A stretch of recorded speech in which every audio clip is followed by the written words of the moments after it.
Moskvada Heydər Əliyev Fondunun Rusiya nümayəndəliyinin təşkilatçılığı ilə iftar mərasimi təşkil edilib.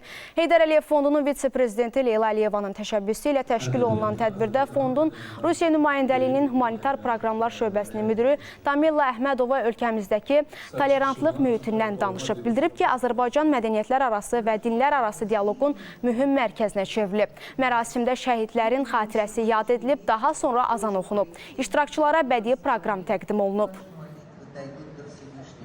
Всего вам самого доброго, нашего Илахана Алиева устраивает вот такую вечеринку.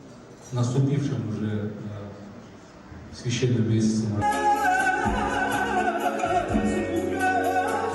Не в первый раз вице-президент фонда Гейдар Алиев. Artıq bir neçə ildir ki, Heydər Əliyev Fondunun vitse-prezidenti Leyla Əliyeva Rusiyada yaşayan həmvətənlərimiz, müsəlmanlar üçün iftar süfrəsi təşkil edir.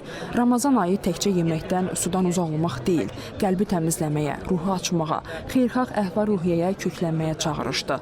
Heydər Əliyev Fondu az təminatlara, kimsəsizlərə, ehtiyacı olanlara dəstək istiqamətində geniş miqyaslı işlər həyata keçirir. Və bütün bunlar Azərbaycanın birinci vitse-prezidenti Mehriban Əliyevanın rəhbərliyi ilə fondun fəaliyyətinin kiçik bir hissəsidir.